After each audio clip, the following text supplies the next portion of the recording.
The Honorable, the Speaker.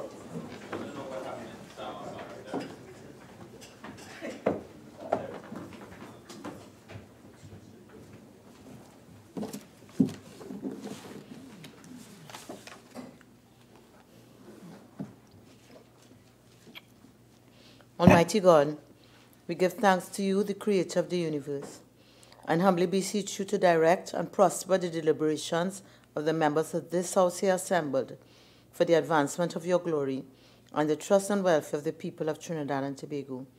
Grant that peace and happiness, truth and justice may be established among us for all generations. Amen. Amen. Namaste.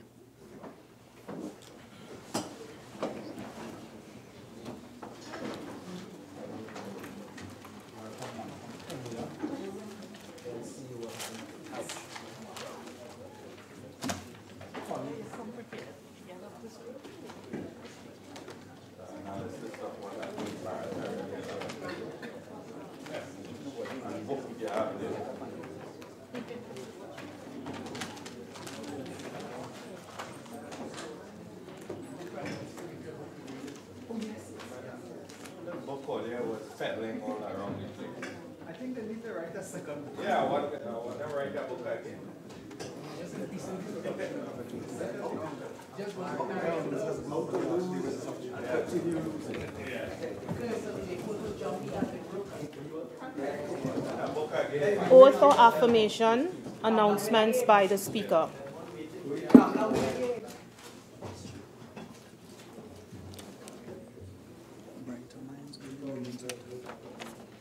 Honorable members, Dr. Fuad Khan, MP, member for Barataria, San Juan. Mr. Prakash Ramadan, MP, member for St. Augustine. And Dr. Suraj Jatan Rambacham, MP, member for Tabakit, have requested leave of absence from today's sitting of the House. The leave which the members seek is granted. And honorable members, I'd like to draw to your attention the presence of the young citizens who are here from vacation camp and who are part of today's proceedings, and therefore all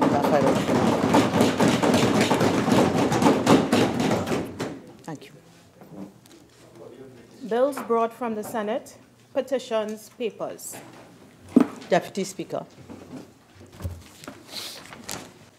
Madam Speaker, I have the honor to lay paper number 1, the notification of Her Excellency, the President, in respect of the nomination of Mr. Stephen Williams for appointment of the office of the Commissioner of Police. I thank you.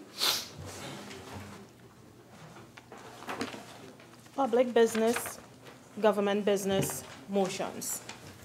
The Prime Minister. Madam Chair, just before clarification, again, why we, under what standing order we are convening this sitting in Parliament, because we're supposed to be on a fixed recess. I take objection to this.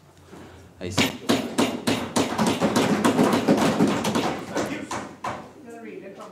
Member for Princestown.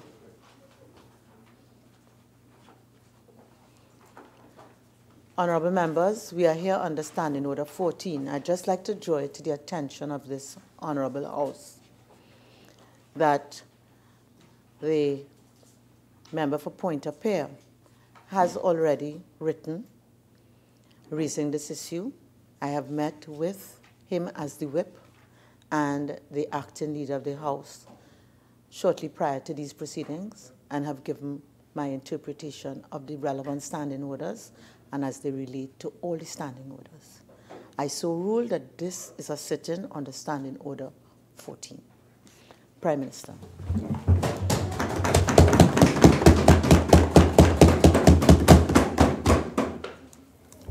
Thank you very much, Madam Speaker. Madam Speaker, I beg to move the following motion standing in my name.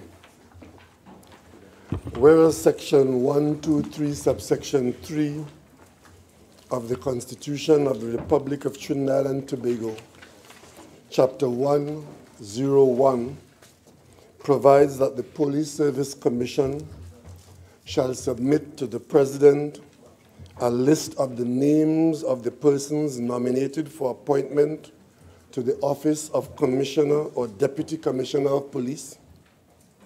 And whereas Section 123, subsection 4 of the Act provides that the President shall issue a notification in respect of each person nominated under subsection 3, and the notification shall be the subject to affirmative resolution of the House of Representatives. And whereas the Police Service Commission has submitted to the President the name Mr. Stephen Williams as the person nominated for appointment to the office of Commissioner of Police, and whereas the President has on the 12th day of July 2018 issued a notification in respect of such nomination, and whereas it is expedient to approve the notification, be it resolved that the notification of the President of the nomination by the Police Service Commission of Mr. Stephen Williams to the office of Commissioner of Police be approved. Madam Speaker, once again, we are here proceeding under law, under instructions, under directions of the Constitution, in pursuance of the objective of having a Commissioner of Police appointed in Trinidad and Tobago. Madam Speaker, need I remind you that for a number of years, I think the figure is 7, or is it 5 or 7 years? 2012, we're going on to 7 years. Yeah, that Trinidad and Tobago has not had in post a substantive police commissioner. Madam Speaker, I understand the concern is raised by the opposition chief whip that we are here in vacation, and that many of us, including myself, would have been catering for some element of vacation during this month of July, end of July into August. But the circumstances of the country's business warrant us giving priority to that. I find it curious, Madam Speaker, that every time there is a violent crime, particularly a murder, my colleagues on the other side cheer in hurrah, and they describe the crisis that the country is into, and they describe the crisis as requiring... Madam Speaker, 48.1, please. We're dealing with a notification, Madam. 48.1, we're dealing with the notification, not crime. Honorable members, I just remind you that we have young citizens here in our audience today. Member for point of order. I overrule the objection. Prime Minister. Thank you, Madam Speaker. As a matter of fact, Madam Speaker, I was simply taking his concern into account. I'm saying that we are here because they, among others,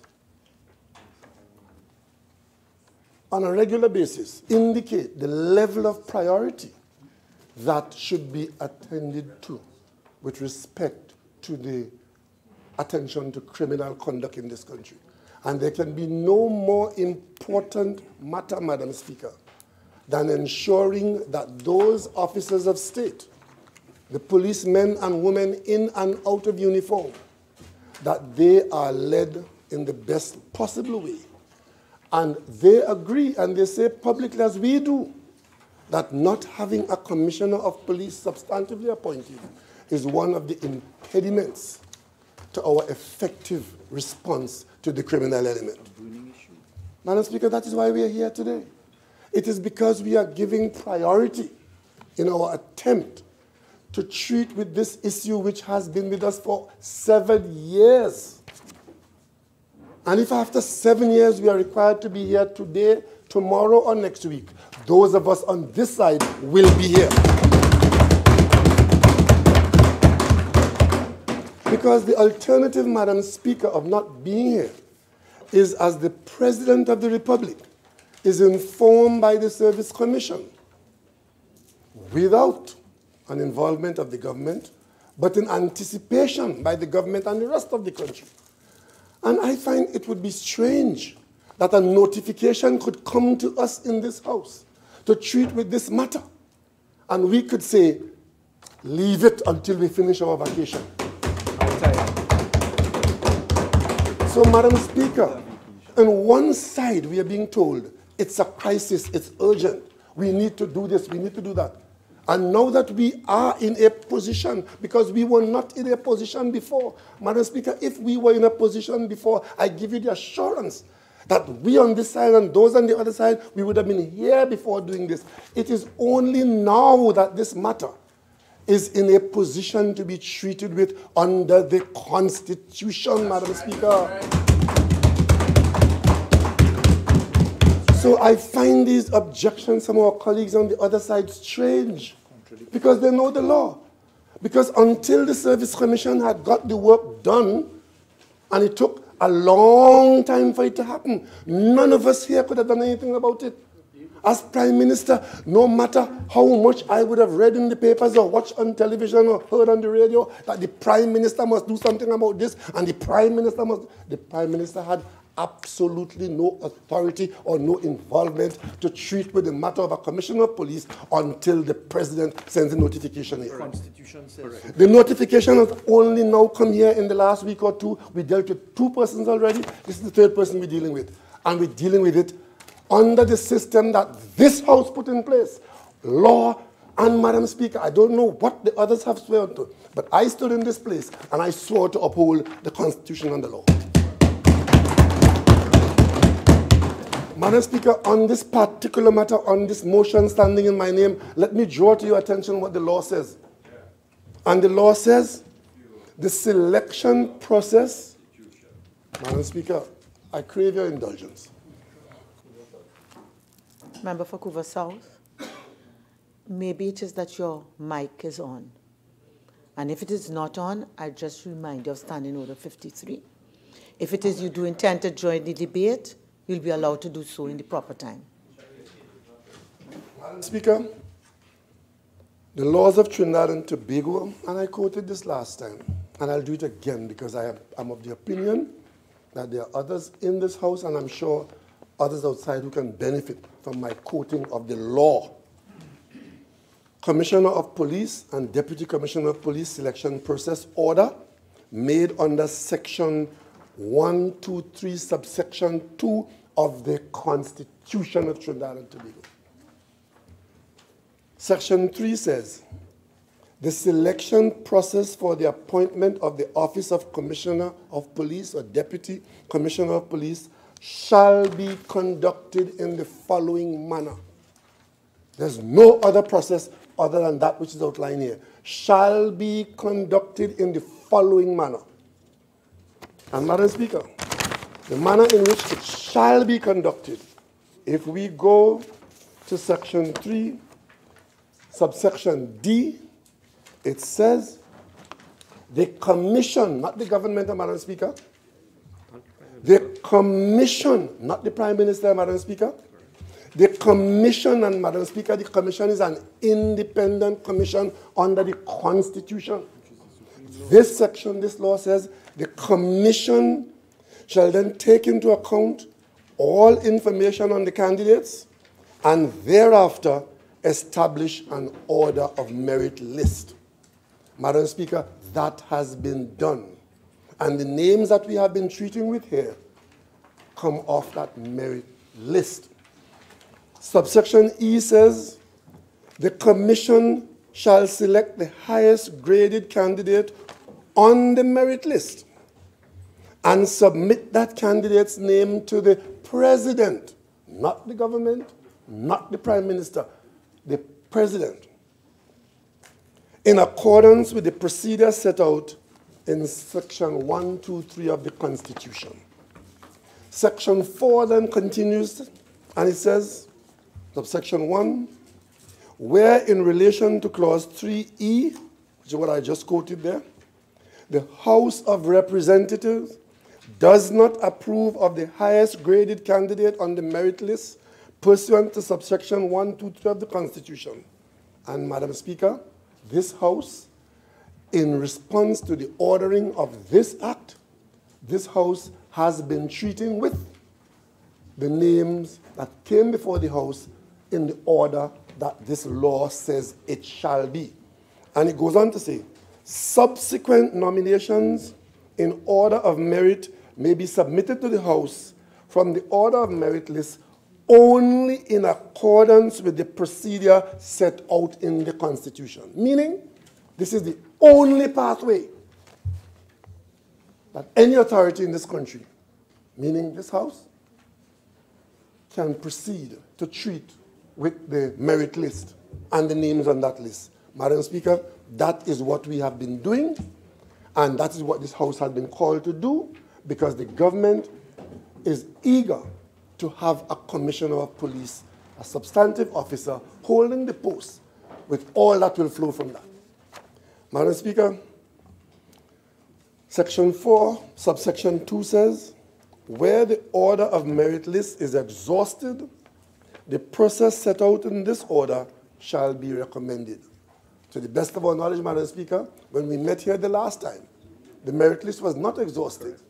We did not affirm the recommendation of the nomination, and today we are now informed by the President that the Commission has submitted another name, the next name in line, from the merit list. And that is the law, Madam Speaker. That is the process, Madam Speaker. And may I remind my colleagues in this House, that is the process put in place by this House under the Constitution. So notwithstanding any other fulmination, any other line of argument, that is as simply put in the nutshell of activity which brought us here today. Yes, it can be said that we could have been on vacation. Madam Speaker, I would love to have been on vacation. You know I was on vacation. Madam Speaker, Madam Speaker, Madam Speaker.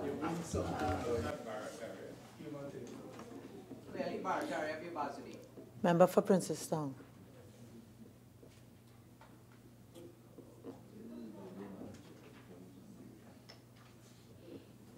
Prime Minister. Madam Speaker, I apologize for your inconvenience. There are 139 local government seats. And if you win one and you're so happy, I'm so happy for you.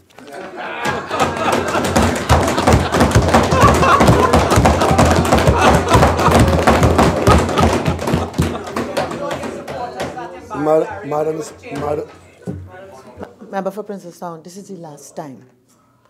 I'm going to ask you to please restrain the last time. So, Madam Speaker, as I was saying, all of us would have been, as per the standing orders, be happy being somewhere else doing something else.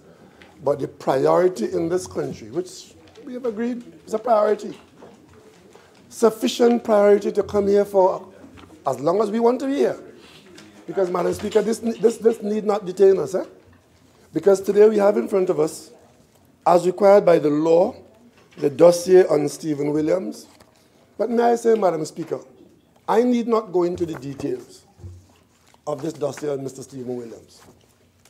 Because this whole country knows Mr. Stephen Williams.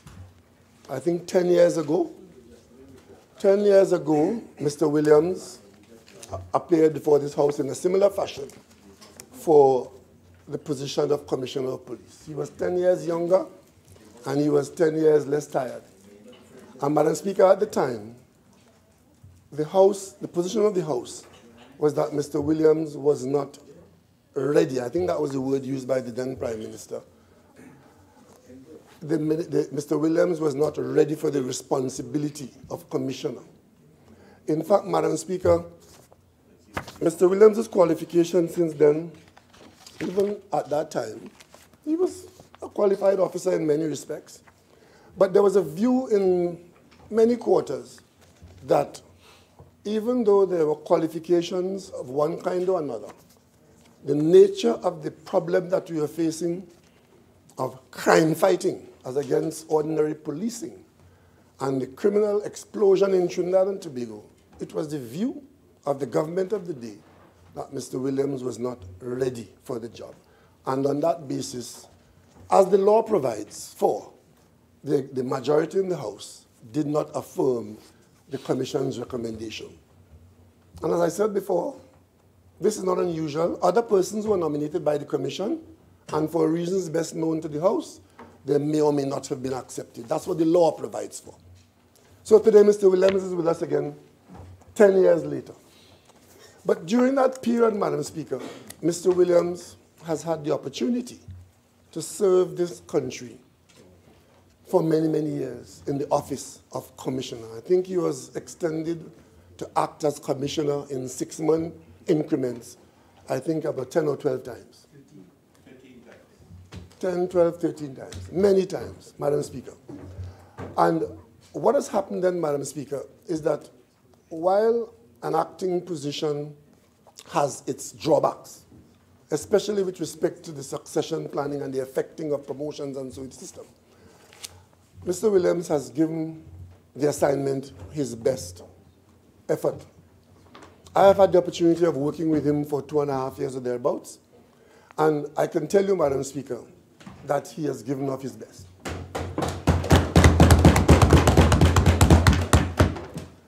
And I think there's no disgrace in us accepting, or Mr. Williams accepting, that he, like all of us, once you do your best, you simply have to leave the rest.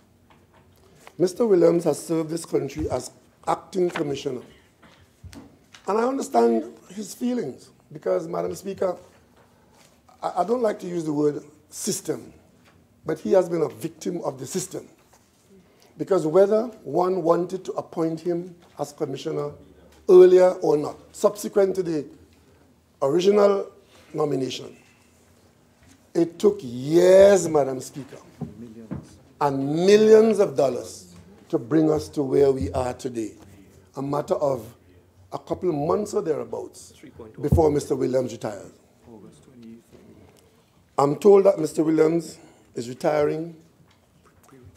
He has accumulated leave, and under the public service system, he's due to go on pre-retirement leave in September, Madam Speaker.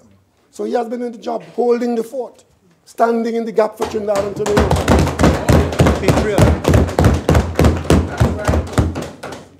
Today, Madam Speaker, it falls to this House to affirm Mr. Williams as the Commissioner of Police. But, Madam Speaker, what does that do for us responding to the assignment? Because whereas 10 years ago, it was the view that Mr. Williams was not ready, this House cannot now say he's not ready. Because, Madam Speaker, I heard one of my colleagues, Soto Voce, say ready to go. That might be so. But, Madam Speaker, what we do have now, Madam Speaker, is the benefit not of foresight, but the benefit of evidence that with the best analysis in the world, with the best marking of the score, I think we all in Trinidad and Tobago must conclude that the fight against crime is not where we would like it to be. And, Madam Speaker, as we thank Mr. Williams for his service, as we treat with this nomination, confirmation of Mr. Williams as Commissioner of Police, in the view of the government, is not going to make the change that the country requires at this time. And therefore, Madam Speaker, the government will not accept this nomination, this notification, because we expect to respond in a way that will bring about some element of change. And after 7 years, Madam Speaker, we do not believe that just a confirmation of not the incumbent, but the holder in an acting position will change it. Madam Speaker, we cannot make a confirmation here today, and tomorrow is business as usual. That is not what Trinidad and Tobago requires now.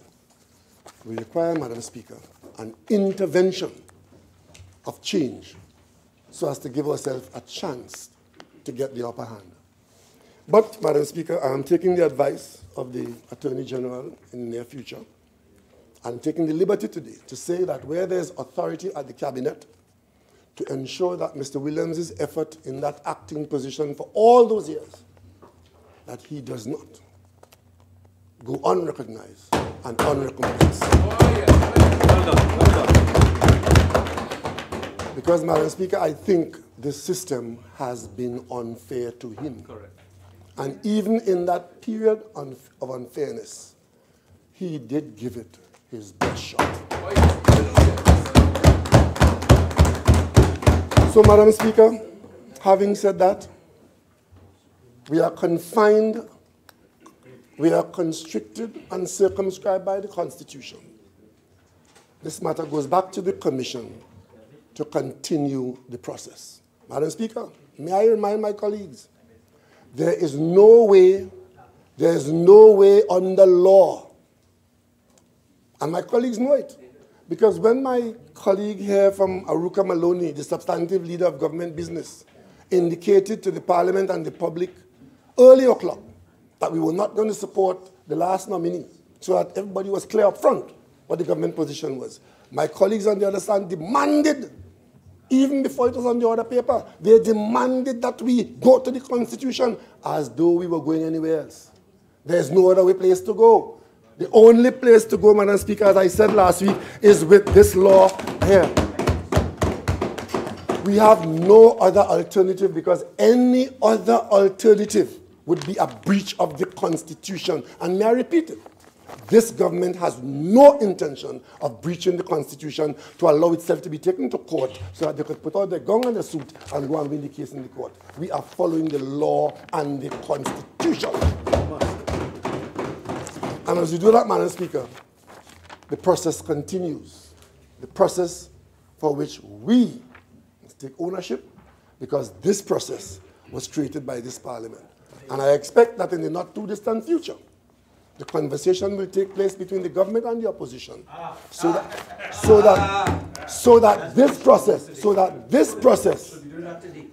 this, Madam Speaker, I am not to be advised by my colleague from Naparima, with or without the wheel. Madam Speaker, this process needs to be abolished and be replaced by something far more efficacious. Madam Speaker, but in the meantime, until a new law is put in place, in the meantime, this is the law that we will follow, and we will follow it to the letter. So we will await the notification from the President whenever she's advised by the Commission if there's another name on the merit list. And until the merit list is exhausted, we are not able to escape this process. And it might very well be, as I must mention, the Service Commission, the Police Service Commission, does not advise the President or the government on who is on the list or how many on the list, and so on. We will await the notification of the Commission. And it might very well be, Madam Speaker, that there are others on the list who may find favor with this House. Madam Speaker, I beg to move.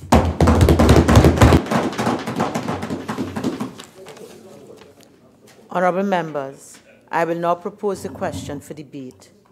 Be it resolved that the notification of the President of the nomination by the Police Service Commission of Mr. Stephen Williams to the Office of Commissioner of Police be approved. Member for Naparima.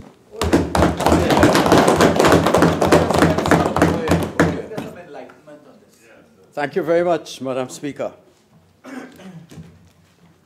Today we meet to discuss a notification sent by the President for the selection of Mr. Stephen Williams for the post of Commissioner of Police, pursuant to December 2015 Legal Notice 218. Madam Speaker, I listened intently to the Honourable Prime Minister. And I wish the Honourable Prime Minister keeps pointing out this is the law and we must obey the law. That's a deontological proposition, which I will deal with later on. But the American Management Association says there's a difference between a manager and a leader. A manager operates within the law. He's constrained by the law. A leader shifts paradigms. So a manager operates within paradigms. A leader shifts paradigms. That's why Jesus said, they said unto you, the law, an eye for an eye and a tooth for a tooth. But I say to you, forgive 77 times, 7 times. Jesus Christ, who sets the pattern first, shifted the paradigm. And today we heard a prime minister who is a slave to the system, a slave to the law, not recognizing as his representative for Tobago West, has advised him, he is in charge. He is the leader. And for the young representatives, I want to tell you, because you have to... You address... I know it's vacation and we might all be very exuberant, but you address your contribution this week. Madam Speaker, I thought this was an extraordinary sitting. And that's why I thought it required an extraordinary presentation. It required leadership. And to our young citizens who are listening today, I want them to understand and take a lesson that leadership requires thinking outside the box. It requires not being imprisoned by a system that has not worked. The decibels, please. It is extraordinary. Madam Speaker, this futile exercise, which cannot produce a commissioner of police, is an example of gross incompetence, cluelessness, and I'll speak lower, and an indication that this P&M administration, led by Dr. Keith Rowley, does not know what it is about and does not act with forethought. Madam Speaker, they have declared the process for the selection of the Commissioner of Police as being, according to the representative from Aruka Maloney, who is not here today, quote, lacking in transparency, and that can come to no other conclusion than the Commission did a job which cannot be explained and which was wholly unreliable and appeared to be flawed. And, quote, continue, any recommendations coming out of that flawed process cannot and will not be accepted. By criticizing the process, they did not realize that they had set in train a motion of futility, an exercise where we have to come here and do nothing. And if the crowd, if the audience wasn't the youth and the next generation, I would have told them about an action that provides enjoyment, but no productivity. Enjoyment, but no productivity. It begins with M, but I won't use it because we have young leaders, a young generation here with us. This is an exercise in non-performance. It is a waste of time. And I'd like to tell the Prime Minister, it is not a question of coming out on vacation. We will come out in vacation to do the people's work, to do things, to develop, to shift the paradigm, not to come here to sit down to do nonsense, which leads to no action. So, Madam Speaker, by wanting to get rid of Mr. Deodat Dilalchat, I do not know what was his problem. Was he too tall, too short? Madam Speaker, standing order 48. 6, we don't want to get rid of anybody. 48-6. Okay, member, I will invoke 48-1. We are not here about Dulal. Member for Oropuch, I can hear you. I am quite aware of what my responsibility is here.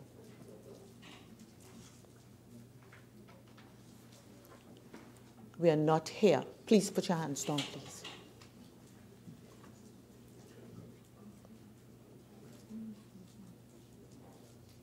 We're not here about Mr. Any other candidate, but Mr. Williams. Please. Speaker, the refusal to appoint Mr. Dilalchat is not the reason why we're here Speaker, today. 48-1 and 48-6. Member, again, I said we're not here about any other candidate. So If you wish, you can proceed. You have your choice. Thank you. So we find ourselves today debating quietly what you, Madam Speaker, might call autoimmunity, because the PNM has destroyed the very mechanism that they created and introduced in 2006. In other words, they're destroying the systems that we have produced. We are like today the grand old Duke of York. March us 41 up to the top of the hill, and he march us in here again. And as that was an exercise in futility. And when they were up, they're up. And when they were down, they were down. And we are here, we're neither halfway up nor halfway down. We just wasted time, Madam Speaker. And you know what bothers me? The Prime Minister has said, and he repeatedly, I have nothing to do with this process. He said, and I'm reading last week, he said on the 9th of July, on page 5 on Hansard, he said, Madam Speaker, we are following the law. Suddenly, everything is the law now. As a matter of fact, let me say something else too. I was not in this country when you all created this law. I was not in this country. And I remember asking a reporter, just what madness is this? I wish to remind the Prime Minister of the principle, the hallowed principle, which I learned in 1965 in A-level in Naparima when I did British Constitution, about cabinet collective responsibility. He, at that time, he was Minister of Housing from the 10th November 2003 to the 22nd of April 2008. Madam Speaker, may I invite you to look at Standing Order 48.1.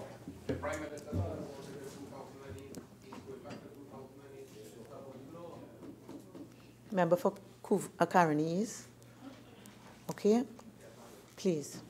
Member for Naparima, I would allow you some leeway.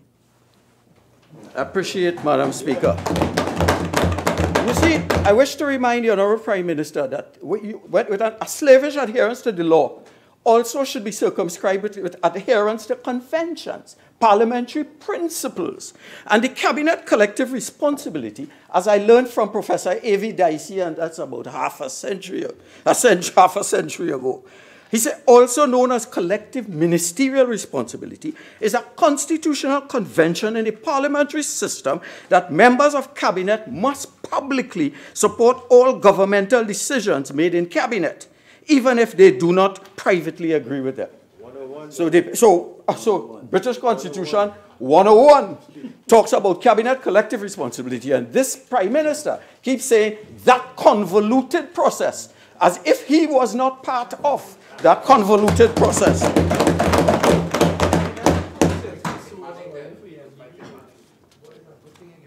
So why are we here today? Today, Madam Speaker, I estimate in this futile exercise, and this futile exercise we have been advised will continue until the list has been exhausted. When I check the cost of parliamentary staff being here today, the cost of ministerial salaries by hours multiplied by the 2 or 3 hours we'll be here today, the MP salary on our side and the opportunity cost, somebody like the MP for Shagona Central, a doctor, he could be earning income doing medical operations. Caroni East, Madam Speaker. Standing Order 48.1, please. This is about an order. Member for Naparima, please continue. So we are here today, and the estimation given by persons who looked at it, we are spending $400,000 of taxpayers' money in an exercise in futility, a charade that will not lead to any results. Generation coming up, 400 of your taxpayers' money. Saying to you, Member for Naparima, you are speaking to the chair. May not be to me, but to the chair. I will not permit you to do what you're doing. Madam Speaker, I'm speaking to the chair, and I'm speaking. I have told you I'm speaking to the chair. That's the end of it. I don't need anybody to paraphrase. Please continue. We are spending today $400,000 of taxpayers' money that is wasted We have done it 3 times, so we are talking about $1.2 million. And when we add on the 3.2 that we've just paid to hire KPMG, we have spent a total of $4.4 million to achieve nothing, Madam Speaker. So why are we here today? Because the Prime Minister says we have to follow the law, and he is the last to know, Madam Speaker. We have on the 9th of July, Hansard, Madam Speaker, and I'm quoting the Prime Minister, the law as it now stands asks that the order go through a certain process. On becoming Prime Minister, it was like pushing stone or wall up a hill to get this process started, even though we had not a commissioner for years. And there was one being reviewed every 6 months. To get the process started, I got to the point, and it is because the Prime Minister has no role in the matter. And we keep about 5 or 6 times, the Prime Minister has no role in the matter. And as I said before, we have in effect been presented with a deontological dilemma, which is an obligation, a slavish obligation to duty. This was a philosophical process and principle that was established by Immanuel Kant. I am suggesting that he should have adopted a teleological approach, which speaks to actions must be governed by results. Yes. So that we are here today, and we should say, what is the result of this action and this discussion today? And you know, Madam Speaker, where I go, I seek inspiration, even though I'm not 100%, where I should be spiritually, but I seek solace in the scriptures. And I quote Mark 2:24 to 27. And the Pharisees said unto him, behold, why do they on the Sabbath day that which is not lawful? And Jesus said to them, the Sabbath was made for man, and not man for the Sabbath. May I tell the Prime Minister, the laws to appoint a commissioner of police will rest with us, and the ability to work together to develop a process that could work to ensure that our country is properly governed. You hinted it earlier. Let us reason together. But reasoning together requires you to respect us and not tell us convoluted idiocy like we are not patriots. As if anybody on that side has the right, by qualifications, experience, maturity, to determine who is a patriot and not. And I say unto you, Prime Minister, come and treat with us respectfully, and we can solve this problem in 2 weeks' time. But that requires a measure of humility. Humility. And as leadership talk, and I'll go back to the Bible again. Servant leadership is where you see yourself as a servant of the people, a servant of the parliament, a servant of the process, and not one who dictates and talks about pavement and who could fight and what, etc. Yes, you can. We elected, the citizens of this country, on September the 15th, elected a government not to provide excuses, but to accept responsibility and to lead. Madam Speaker, they promised, and that is critical to why we are here, they promised in their manifesto and in their 10-point crime plan to change the process for selection of a commissioner of police. Where is that changed plan that you talked about? Where is it? And why after 3 years we are still floating and looking, seeking salvation, and with no answers?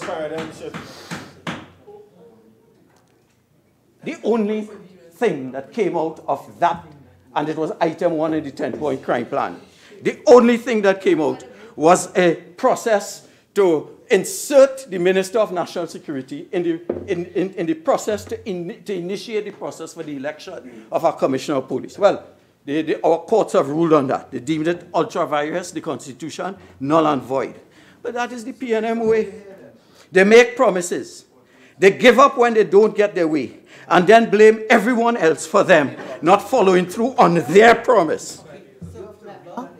Come back now. Leadership reserves the right in order to make the necessary adjustments. In fact, Madam Speaker, I was interviewed in Trinidad. I worked in the Ministry of Education for one job, and when the interview was finished, I was placed in another job. That is normal process.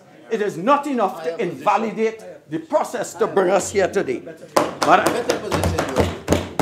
Madam Speaker, and the other question, and I need to do this because there's disinformation in the public sphere. The other bit of information is that members, please. Members, I would like to hear the member for Naparima, and I would like to hear him at a certain decibel. So I would ask you all to cooperate so that he doesn't go beyond a certain limit. Member for Naparima. Madam Speaker, could you just explain what disinformation is, please? Member for Naparima, please continue. Okay. Please continue. Okay. The other bit of misinformation, disinformation, whatever, the other was that the KPMG merit list was not the same as the Police Service Commission's list. But, Madam Speaker, the Constitution, and the Prime Minister quoted the Constitution, the Constitution empowers the Police Service Commission to determine and take ownership for the process for coming up with a merit list. They cannot outsource that to a consultant. So when the Prime Minister comes and he waves his thing in the public arena and he says, the list that the consultant gave was different to the PSC list, there is no requirement in law. I don't recall that happening in today's debate. We have already debated the process, and therefore, I'm not going to let us go back to the process. If you missed that opportunity, please continue. Okay, please move on. We're not going back to the process. Yes. Except to say, Madam Speaker, that the Prime Minister, the Economic Advisory Board, disregarded the advice. They were consultants. And therefore, the same argument... Member, I think it is almost disrespectful after I've made a ruling for you to try to present yourself as if you didn't hear or understand. I think you are well above that, having regard to the academic qualifications that you've made us all quite aware of. Please. So why are we here today? We are here today because, in my considered view, and the view of the constituents of Naparima, the Prime Minister lacks the requisite mature advice to come up with a process that would lead us to a way of expediting the appointment of a commissioner of police. And in the United States of America, they have understood that this is a problem. A president needs advice of the highest quality. And therefore, they have developed what they call the strategic advisors to government. Madam Speaker, this is important because we are here today, in my view, because of the poor advice that the Prime Minister is getting. And in the United States, there is the strategic advisors to government executives. They call it SAGE, who lend their knowledge and insights to help senior leaders navigate this complex federal environment. Madam Speaker, these people have 25 years managerial experience. They have held positions as acting general administration, chairman of the Center for Internal Security, co-chair of the Partnership for Public Service Strategic Advisors. Where is that equivalent resource residing in the office of the Prime Minister? Madam Speaker, in Singapore, and they don't like to hear about Singapore because they don't like to hear about excellence, about best practice. They don't like to hear. In Singapore, a Center for Strategic Futures, CSF, a Center for Strategic Futures, was established as a future think tank to focus on issues that may be blind spot areas. Pursue open-ended long-term futures. And I'm only saying this to say, I will leave it, but I'm only saying this to say that other countries like Singapore, such an exercise that in non-performance, non-output, non-activity, not output activity, such as happening in this parliament, will not happen in a country like Singapore. So we have somebody like Port of Spain, Northwest, St. Anne's West, who is an advisor to the Prime Minister, and I suggest that if we look at our colleagues in developed countries, that advice is not the same. So we have 1,391 murders. something that the commissioner will have to address, Madam Speaker. Instead, we should be looking, Madam Speaker, at saying what are the requisite qualifications for the appointment of a commissioner of police. We should have output objectives to say by 2019, the murders will increase by 20%, and let the commissioner of police agree to that and a decrease by 20%, so that we could, at the end of the day, judge the performance of the commissioner of police, not open-ended list of activities like we had yesterday. We call it metrics that we could use to judge. We can be discussing these things if we really want to solve our crime problem. Okay, so, member, we're not, again, discussing the process. We're not discussing what you may anticipate as possibilities for a new order, new criteria. We are discussing a nomination as before us, so I'd ask you now to focus on that, please. Thank you very much. So I'll get on now to the qualifications of Mr. Stephen Williams. And I would like to, on behalf of the opposition, to apologize to a patriot, a man who has served this country with dignity, notwithstanding what some may say about his performance levels. He should not be subject to an exercise today where he's abused, in fact, where he's just brought here for us to say that he is not a nominee. Madam Speaker, I was in management, and although in management they deal with workers, and those in policy-making decisions are dealt by the court, the legal process. The commissioner of police. Honourable Member for Naparima, your original speaking time is now spent. Members, again, tolerance. You're entitled to 15 more minutes if you wish to. Yes. We have a man who has served this country with dignity, despite abuse, besides the fact that he was not given the level of strategic guidance from a failing PNM government. This is a man who holds several degrees, diplomas, and certificates. He has a master's study in applied criminology and police management from Cambridge University, one of the top universities in the world by Times Higher Education Rating Agency. And yet we are being told that this man, we are dismissing his years of service to this country and his qualifications. He has a level 7 executive diploma in strategic management. And people who cannot even give strategic guidance to reduce crime are making a judgment to say he cannot perform. Who are they, I ask? The man has an executive master's from UE, a legal education certificate from Hewwood Law School, and a Bachelor of Law degree.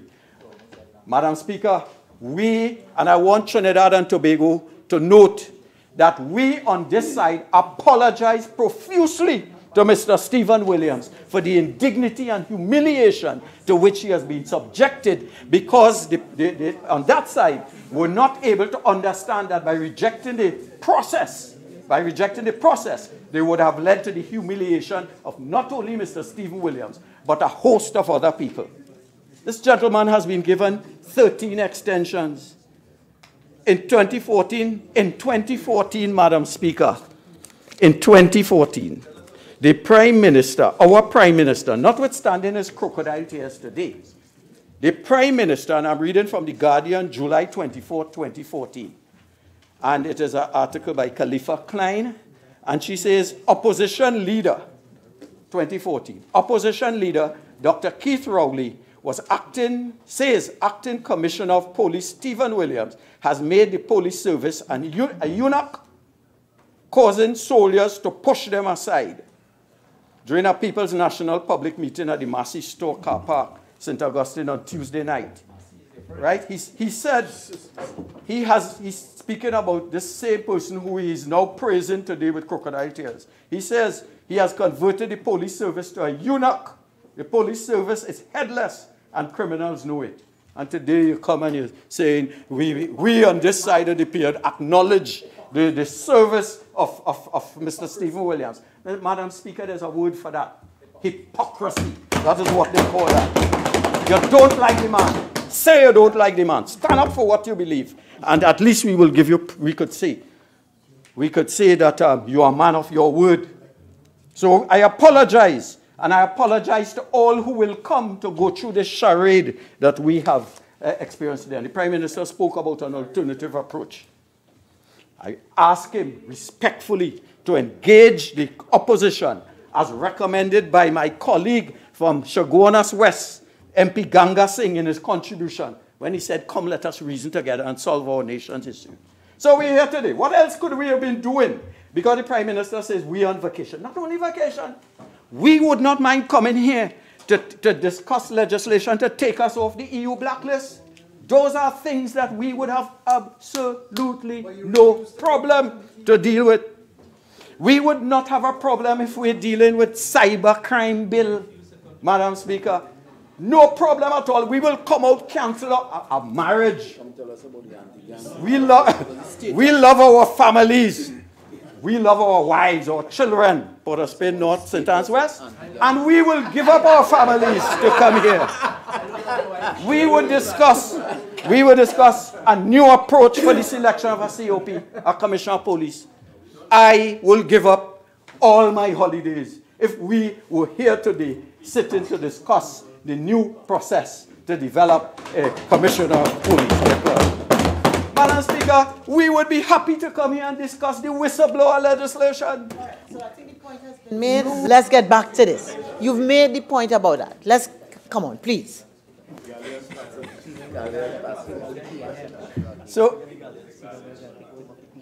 So we have, Madam Speaker, and I'm saying that this exercise is a waste of time because whoever is selected, whichever patriot is selected as a Commissioner of Police, he will not have the strategic intellectual guidance from a government that is clueless and bankrupt of ideas to govern this country.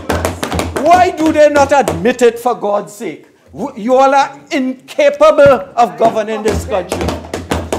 You all are incapable of solving the crime. And as I said, in my constituency, we have 17 murders and only one has been solved. Come, let us discuss that. We have no problem with that. Madam Speaker, a new crime law. And this is not a crime debate. Okay? So please, move on. Yes. So, Madam Speaker, today I close by saying that I have, in my old age, my time is important.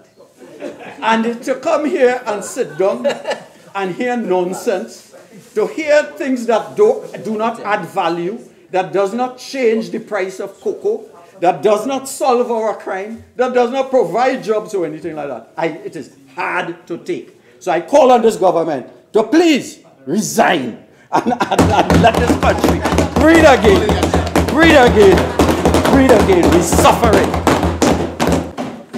Member for Port of Spain North, St. Anne's West. Thank you very much, Madam Speaker. And perhaps we will give it a couple seconds to let the decibels just reside and for a sense of sanctity to return to the chamber. Let us start, as Naparima Doppy throws his insults across. Let us start,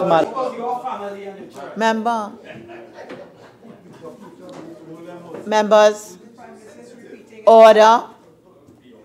I have said it repeatedly. An eye for an eye will make all of us blind. Member for St. Anne's North, Port of Spain West, while you might be caught up in the whole, please, if you can just withdraw that particular term. Member for Princess Town, I think because you can't control your emotions, if you could take a little walk, and you can join us as soon as you feel like it. Member first.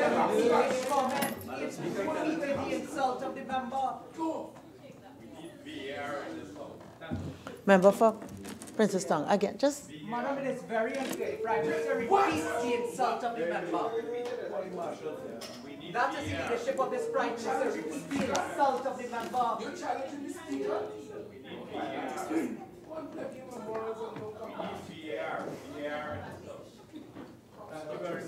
speaker? Madam Speaker, that comment is withdrawn by myself.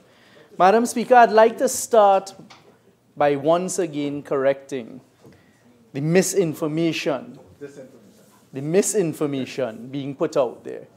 I sat here and I listened to the member for Naparima, who was given the task of responding to the Honorable Prime Minister, say he would be happy to be here, they would happy to be here during the vacation, dealing with cybercrime, global forum, dealing with all these various things that I remind the citizens of Trinidad and Tobago are currently before joint select committees, and the chairman of the joint select committee has asked for the opposition, the joint select committee has nothing to do with this notification. The joint select committee, information in the joint select committee has nothing to do with this sitting. Thank you very much, Madam Speaker. Madam Speaker, responding to what was frontally raised with a lot of exuberance, we would be happy to be here. We would be happy to be in the House to attend to the people's business. I can tell the people of Trinidad and Tobago today that the member who's just departed, Princess Tong, and other opposition members have written to the chairman of these various joint select committees to say they will not participate in any business of the people of Trinidad and Tobago, a joint select committee, during the vacation. It is in writing. Madam Speaker, what happens in a joint select committee has nothing to do with this.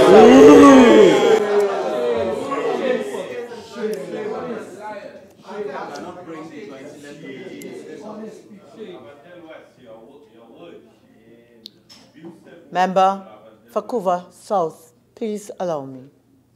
Please. Member for Couva South. It must be that it's the time of the year. Member, could you kindly also leave the chamber? You can come back in about 10 minutes. Please.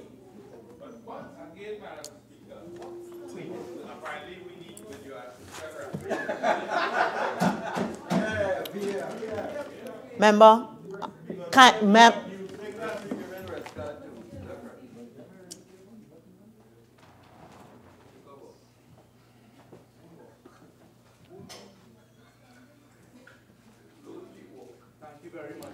One minute, please.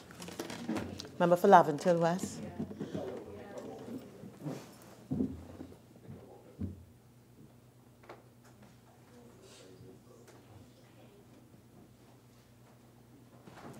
Member for Laventille West, a particular word reached my hearing.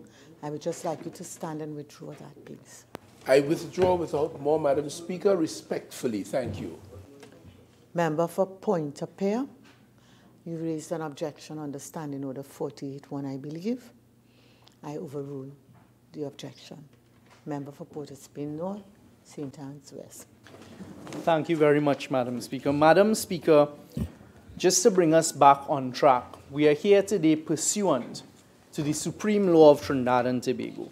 We're here today pursuant to the Constitution of Trinidad and Tobago. And this government takes the law, and in particular the Constitution, very seriously. It takes the business of the people very seriously. And what we're here today to do is to deal with the nomination of Mr. Stephen Williams to the House of Representatives. You see, Madam Speaker, what is the important distinction, or an important distinction to be made respectfully, is we heard a lot about the government in the process. Absolutely nowhere in the process pursuant to the order, legal notice 218 of the 16th of December 2015, the Commissioner of Police and Deputy Commissioner of Police Election Process Order 2015, does the word the government appear in it. Because the process, Madam Speaker, is that the Police Service Commission goes through its process, the government has no role to play. And in fact, the court ordered, because the only part that the government had to play, and let me go back a little bit, Madam Speaker. The member for Naparima said that it was a manifesto promise of this side to simplify the process and to appoint a commissioner of police. We fulfill that, Madam Speaker, because as this order is dated, we came into office in September 2015. By December 2015, we had gone through the parliamentary process, and there was a new order process in place by this government in December 2015. Simplifying the process that existed before. And Madam Speaker, just to remind the citizens of Trinidad and Tobago, those on the other side, from 2010 to 2015, had a constitutional majority and could have done it themselves, and they did nothing about it. But what they did was worse, Madam Speaker. During 2010 and 2015, they hired, the Parliament approved the appointment of a commissioner and a deputy commissioner of police. 48-1.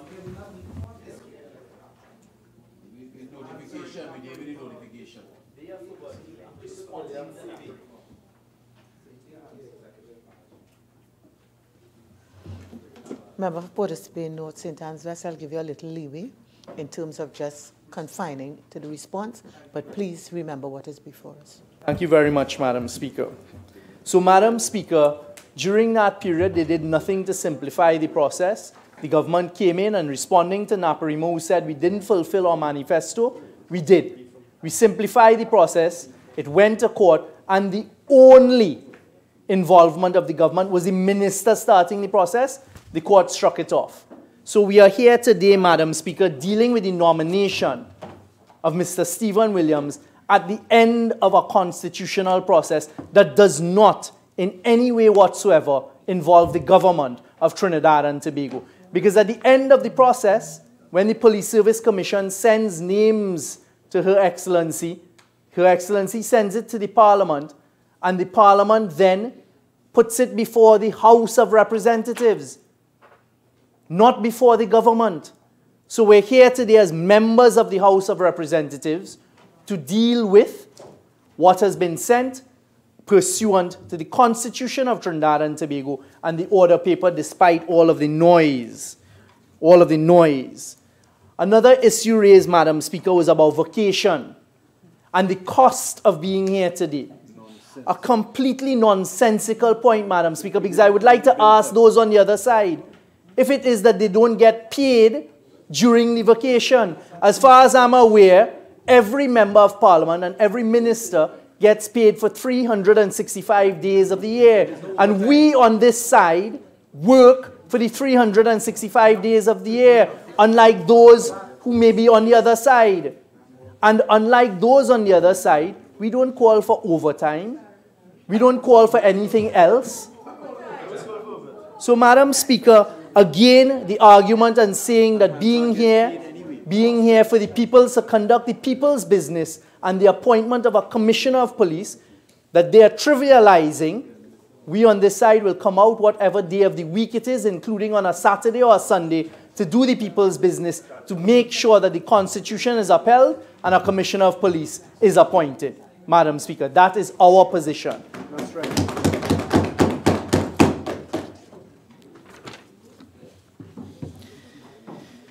Madam Speaker, we heard about certain qualifications. We heard about he went to school, the member of Parliament for Naparima went to school. Where was he went? In 1962, and he did this at A-levels, he did that, and he's done stuff in HR. Madam Speaker, he even said that he was in Trintalk, etc. And he said that there is a fallacy in the human resource principle that if a person doesn't apply for the post, that person can nevertheless be given the post. Madam Speaker, again, complete attempt to mislead the population of Trinidad and Tobago, because every single recruitment process is governed by the rules or the law directed to that process. I am certain if he goes to Trintalk or he goes to anywhere else he may or may not have worked, and he looks at the rules of hiring and promoting persons, it will say in there that regardless of whether a person applied for a position, after an interview process, they can be given another. And that is expressly stated. That does not apply here. And this government thanks those who, well, we're thanking ourselves really, Madam Speaker, for not falling into that trap of persons who didn't apply for a post being confirmed in a post, thereby opening it up for legal challenge in the court, As it's threatened right now. as is being threatened at the current point in time. So, Madam Speaker, again, do not be misled by those on the other side who may wish to do so. It was also quite alarming, if not amusing, to hear those on the other side all of a sudden heap praise on Mr. Stephen Williams.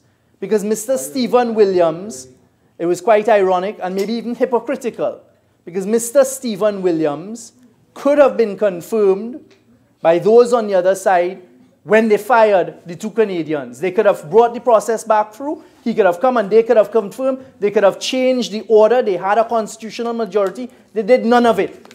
Madam Speaker, allow me to remind the people briefly what their then Attorney General, Anand Ramlogan, told Mr. Stephen Williams and the country at the time.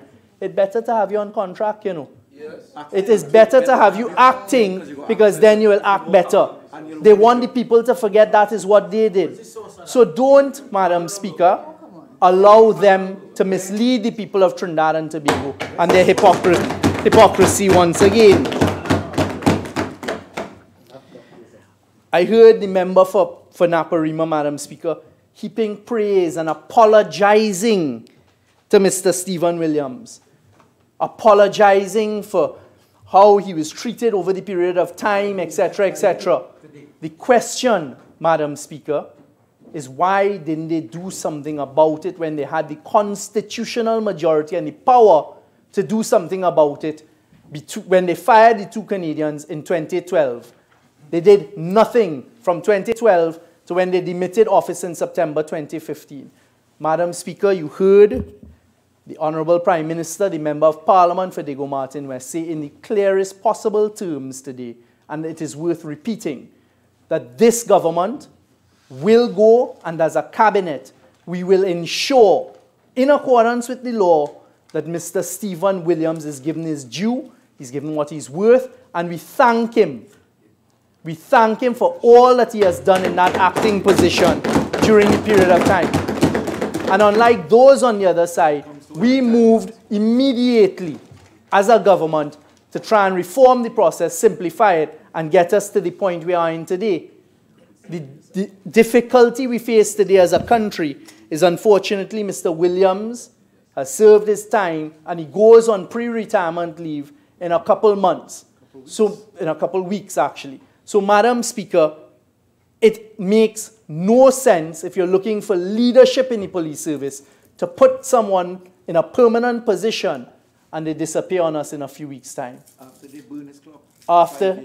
And he disappears in a few weeks' time. So, Madam Speaker, on behalf of the people of Trinidad and Tobago, on behalf of Port of Spain, North St. Anne's West, and on behalf of all of the members of this government, and in particular the members of the National Security Council that have worked with Mr. Stephen Williams, we thank him profusely for the service he's given to this country. As a cabinet, we will do what needs to be done to ensure that his pension rights, etc., are looked after, and we will continue in accordance with the Constitution and the law to go through the process that was agreed by this House and agreed by this Parliament in accordance with the Constitution, and that is going through the order of merit list. So, Madam Speaker, just in conclusion, the government thanks Mr. Williams. The government will continue in accordance with the law and the Constitution. The government rejects what was said on the other side. The government rejects the hypocrisy. The government has put on the record now that despite them saying they're happy to work, they're not happy to work, and they don't intend to work during the vacation. And if it requires us coming back here every single week of the vacation to do the people's work, to ensure that Trinidad and Tobago has a commissioner of police, we are prepared to do so, Madam Speaker. Madam Speaker, we will not boycott meetings. We will do the people's business. We will not ask for overtime. We will not ask for extra payment. And we will do all that needs to be done to govern Trinidad and Tobago in a proper and constitutional manner. I thank you, Madam Speaker. Member for Clarence East. Madam Speaker, I rise to make a short intervention and a short submission on this issue. This is the third time we are coming to Parliament, week after week, discussing the issue of the notification by Her Excellency to Parliament on the question of appointment of a Commissioner of Police. And we would remember that on 2 previous occasions, the Honorable Prime Minister, the member for the Gomartin West, indicated that he cannot support the submission of the Police Service Commission because the process was flawed. So therefore, by boxing himself into that, what was he sending? What message was he sending? That the position of Commissioner of Police could not be filled because the 2 people who were nominated and the notifications came to Parliament could not be accepted because or confirmed because they did not apply for the position of Commissioner of Police. But today, we believe, and we believe truly, that Mr. Stephen Williams was a person who applied for the position of Commissioner of Police. So his name is the first name that has been brought for the notification, and therefore he rightly applied for the position of Commissioner of Police, and that statement or excuse by the Prime Minister in his submission on the 2 previous occasions cannot be held for this. So what is the reason why Acting Police Commissioner Mr. Stephen Williams cannot be accepted by the government today? The excuse made by the member for Port of Spain North that because of the short timing, if we appoint him now, July, he's due for retirement in September. He's not due for retirement in September, pre-retirement. He's not due for pre-retirement. His position holds until 2020. He's entitled to leave. So therefore, because somebody is on pre-retirement leave by virtue of the amount of weeks he has accumulated, you cannot appoint him as police commissioner. And the Prime Minister kept on saying, process flawed, process flawed. Well, of course, that's another issue which we ruled on earlier on. We cannot go back there and debate that at all and speak about that. So what is the reason for not appointing Mr. Stephen Williams? Madam Speaker, the Honorable Prime Minister himself went back to 2008. And I was a member of that House then. And so a few of us, Dr. Munilal and our political leader, and MP Ganga Singh, when Mr. Pandey had decided with Mr. Manning a process to be followed for the appointment of a commissioner of police.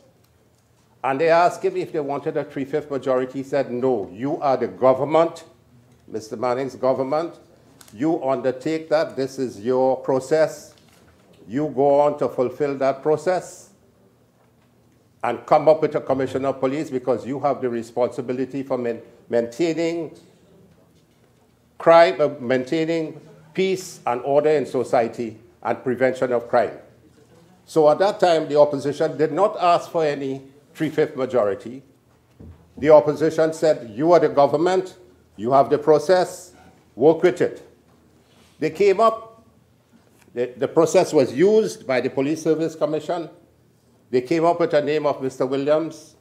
And I remember the member for Digomartin Northeast, for 75 minutes, spoke about why they cannot appoint Mr. Williams, although the process came through and Mr. Williams was the person who was nominated by the Police Service Commission. Today we hear in the Prime Minister saying he wasn't there and he didn't know what happened at that time. But my colleague dealt with the issue of collective responsibility. So he cannot claim ignorance of it. The member for the Gomartin Northeast went on a tirade why they couldn't appoint Williams in 2008, 10 years later, they're coming back to say they can't appoint him again. My God. What is it that they have against Commissioner Williams? 2008, 10 years ago, the member for Diego Martin Northeast said, and the Prime Minister made mention of this statement, he ain't ready. So 10 years later, he not ready again? He not ready, Madam Prime Minister, Madam Speaker? You're in the elite group of being a Prime Minister too, Madam Speaker. Madam Speaker, the career highlights of this gentleman, the acting police commissioner, for 10 years. He served on several cabinet-appointed committees, including the one appointed to develop the Transitional Plan for the Police Service 2006. We would all remember the Muscovy Plan, Penn State University coming up with the process. And let me just interject there. The Prime Minister at one time said we didn't appoint Neil Parker. Yeah, let me correct that. Neil Parker was the person who laid out the regulations for the process for appointing Commissioner of Police when he was at Penn State University. So when he applied for the position of Commissioner of Police, how could you set out the process and then apply for the... So we did not accept him as a Commissioner of Police at that time, Madam Speaker. But we went on to appoint, even though we may have had reservations, Police Commissioner Gibbs as the Commissioner and Deputy Police Commissioner Iwatsky. I'm giving you some leeway, but you know, I am really now beginning to question where we are going with the historical chronology. Thank you. I wanted to put into context the whole question of where we were and where we are now. Thank you, Madam Speaker. And for the past, and we have to remember, it's all, you know, happening, as you said week after week. I don't recall it, but that's what you said. I think we all have the chronology. Let's zero in on what is before us today. Thank you. So today, Madam Speaker, thank you for the guidance. He was the goal commander and led the largest multinational security task force ever to secure an event in Trinidad and Tobago, the Commonwealth Heads of Government meeting 2009. We had over 54 countries represented here, Commonwealth Heads of Government. And this was the person who served as a goal commander in 2009, and things went very well, and no issues arose. That is the person that they're saying they don't want today, the Deputy Commissioner Stephen Williams. He was a member of the International Association of Chiefs of Police, a member of the International Advisory Committee of the Police Executive Program at the Institute of Criminology, University of Cambridge since 2013. He was the first male police officer to be awarded the prestigious Male Advocate Award by the International Association of Women Police 2017 in support of the United Nations He for She campaign. And my colleague, member for Naparima, made mention of some of his qualifications. And the qualifications of this acting commissioner of police is superb. And as Mr. Pandey would have told us in many days in the past that Dr. Munilal and you, Dr. Gopi Singh, you have more degrees than a thermometer. Oh, yes. This person has more degrees than a superb thermometer. So why is he being rejected?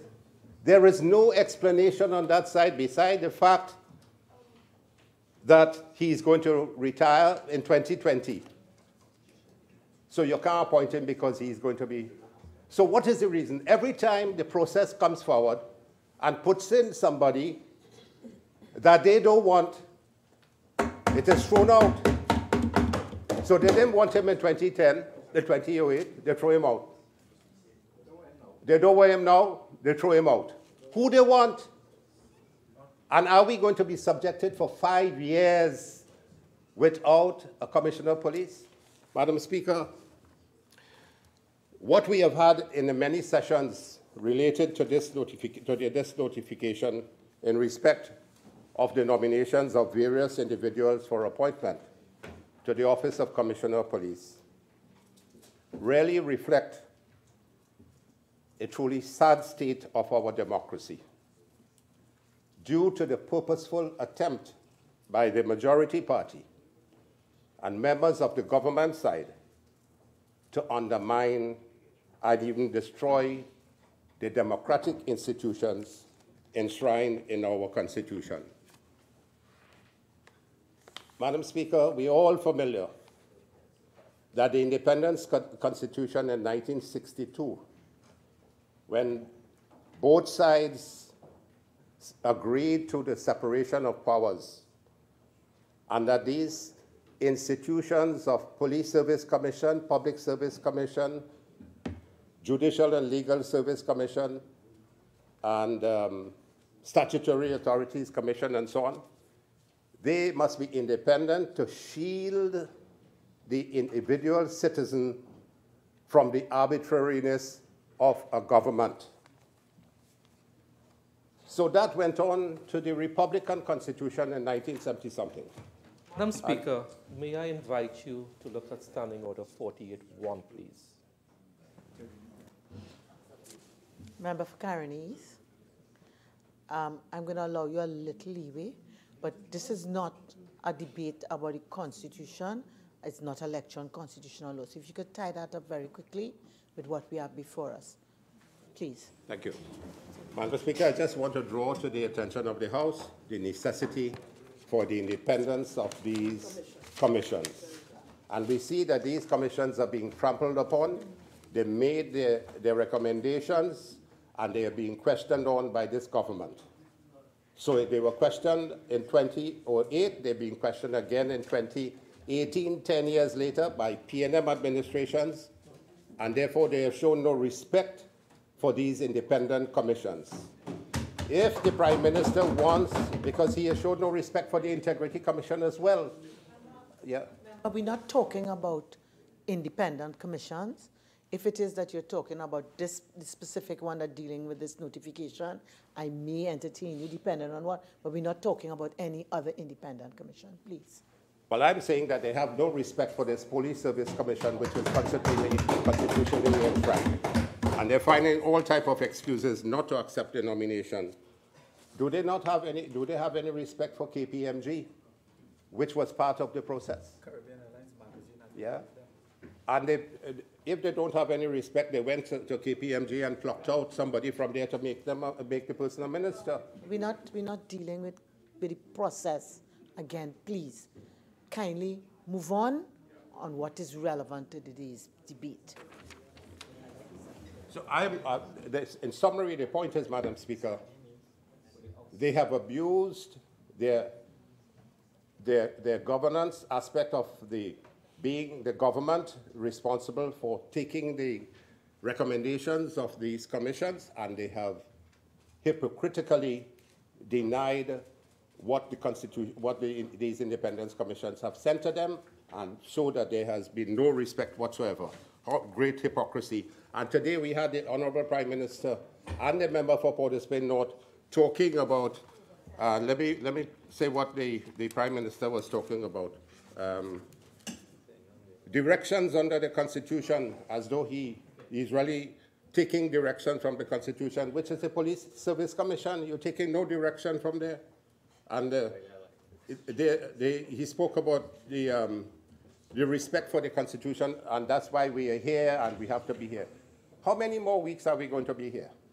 When the process, he already said that has been tainted, and he showed today that he doesn't want Williams because the process is already tainted. So whoever comes up on the list, we will come back here week to week in futility.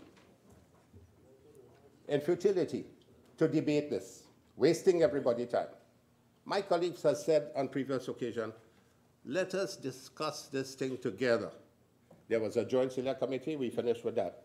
The time has come for us, if you want to bring 4, 5, 6, 7, one day and we finish with it, because we know that you're not going to accept the nominations of 4, 5, 6, 7, because it comes back to the same principle where you said that the process is flawed.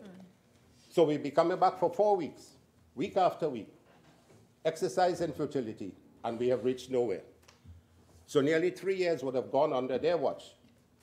A commissioner of police would not have been appointed, and the likelihood of a commissioner being appointed is distant.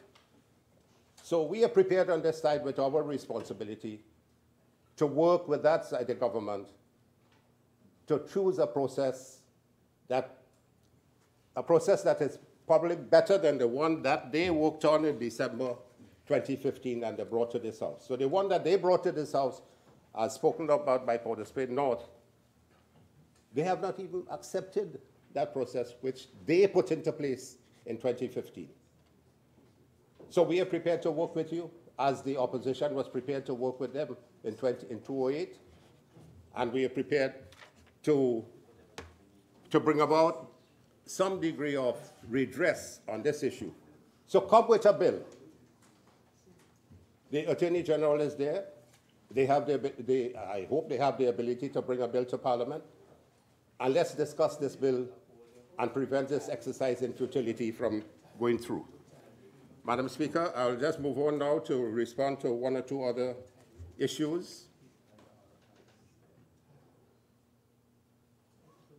The Prime Minister said that they have no authority to deal with this matter. We know that they have no authority in the nomination process, but they have the ability as the government to accept or reject. But they have rejected 1, 2, 3. And we know that they're going to reject 4, 5, 6, 7. So this issue of they're respecting this and they're respecting that and so on is gross hypocrisy. There's absolutely no respect for any of these areas. Now, let me come to the point. The government is eager to have a commissioner. After 3 years, you're there. You didn't put the process in place. After 3 years, now you're coming and you're saying you don't want this person, you don't want this person, but you're coming to say today, as Prime Minister, the government is eager to have a commissioner of police. Does this really show eagerness after 3 years? Do you really want to have a commissioner of police? If you do not have the person you want, you're not going to have any. And that is the status of the government at this time. He said the work of Mr. Williams will not go unrecognized. I thought the most important recognition was the issue of making him Commissioner of Police, because this is his dream. And if I'm to read from his CV that he submitted to the Police Service Commission, his career objective: I aspire to lead the Trinidad and Tobago Police Service on a full-time basis, in order to complete the turnaround of the organization within the 2 years. After 6 months, reappointment, 6.5 years, you don't think a person who is so well qualified, who has served with distinction in it, cannot be made a commissioner of police? And this man is longing to be the police, police commissioner. So why? And you said that you want to, his work will not go unrecognized? The greatest recognition you could give to him is to ensure that he becomes Commissioner of Police. And we want to ask, when the Prime Minister was speaking, he said, well, the Attorney General will look into this matter. Is it going to be a cabinet matter? What does this really entail? Is the cabinet going to contemplate something out of the law to recognize the acting Commissioner of Police? We ask for clarity on that. What is it that they're thinking about doing to soften the blow that they have given the Deputy Commissioner, the Acting Commissioner of Police? And in platitude say that his work will not go unrecognized. So this is something they have to clear up. The member for Port of Spain North, and St. Anne's West spoke about the new order process in December 2015. They simplified the process and it does not involve the government. Well, the same simplified process that you put in December 2015 is one that you do not want to accept now.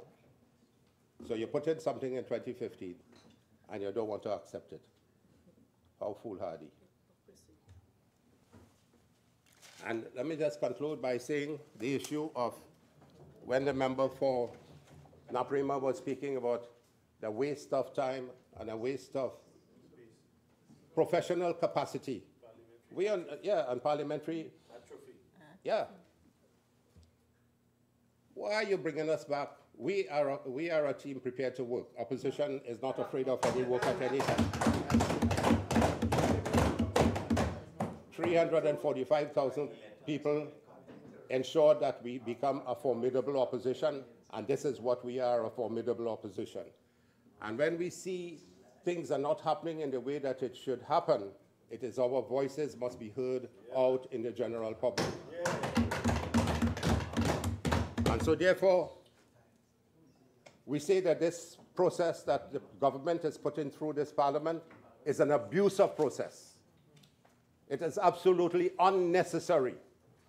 It is a fault of the government, and they must take the responsibility and the blame. It must be on the shoulders of this government, who has shunned the responsibility, S-H-U-N. They have shunned their responsibility as a government with proper governance by loss of respect for any of these institutions enshrined in their constitution. It's time for them to get up and go and give the citizens of Trinidad and Tobago a better governance by electing the opposition into government. Thank you, Madam. Member for Chaguanas West. Thank you very much, Madam Speaker. It is not my intention to be long in my debate today. I have had the opportunity to speak on 2 occasions on this matter. However, I thought that it is important, having regard to the utterances of the Honorable Prime Minister and the member for Port of Spain North, St. Anne's West, to correct the record. First, I want to congratulate the Prime Minister for seeing the wisdom of the opposition in accepting the overture for engagement to change the law. Because you may recall, Madam Speaker, I had indicated on the last occasion, which was July the 9th, that therefore, in order to deal with this matter, that the Prime Minister ought to embrace the opposition, and that therefore constitutional change can only occur in the parliamentary system, which we practice by engaging the opposition and to bring, as he indicated, efficacious law. Because you see, Madam Speaker, what we engage in here really is an exercise in futility, as my colleague, the Honorable Member for Naparima, said. We come here, and every week we walk them one by one. You know, Sean Paul said that in his lyrics. You see the girls and you walk them one by one. What we do is that we are walking the nominees sent by the President one by one. Madam Speaker, so the law is being eviscerated. It is becoming a hollow entity. And that therefore, you know, when you did Oliver Twist, Mr. Bumble said certain things about the law. But I do think it's parliamentary for me to indicate what Mr. Bumble said about the law being a certain kind of creature. Madam Speaker, because the Prime Minister, when he dealt previously with the appointment of Mr. Dulalchan, and then subsequently Mr. Harold Phillip, and today with Mr. Williams, constantly shifting the goalposts. Then he said the process was flawed and that there was an invisible hand appointing a commissioner of police. Subsequently with Mr. Harold Phillip, he said he had not applied for the job of the commissioner of police and that therefore they would not appoint somebody who had not applied. And today, the goalpost shifts again. That Mr. Williams, notwithstanding all his qualification and good qualities and the fact that he's going to be given recognition for his service, he's not the change agent that is required in these circumstances. Make up your mind. Make up your mind. Madam Speaker, I've been in Parliament for quite a while, but this is the first time I'm beginning to understand that when the House is adjourned, sine die, it means week to week. First time. Because it was adjourned, sine die on July 3rd, and we came here on July the 9th. So sine die for persons looking on means that without any future date as to resumption. So it's adjourned indefinitely. So we now we have added to the parliamentary learning, and I'm sure Mays will take a good look at this, that sine die means resumption every week in Trinidad and Tobago. Madam Speaker, but the Prime Minister says the process is triggered by the Police Service Commission, and then the President, and then there's the notification of Parliament. And that is right. However, Madam Speaker, there is a matter that has been triggered by the Police Service Commission that has been sent by the President to this House, and that has not been dealt with in accordance with Section 123 of the Constitution. Because you see, Madam Speaker, in the law states, which is the Constitution,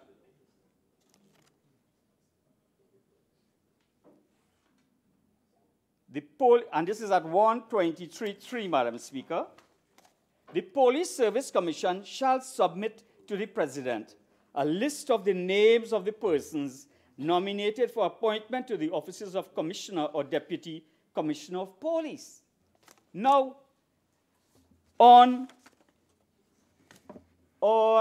February the 2nd, 2018, Madam Speaker, a supplemental order paper of this Honorable Chamber, you have papers, number 6, notification of His Excellency the President in respect of the nomination of Mr. Devdutt Dulalchan for the appointment to the office of Commissioner.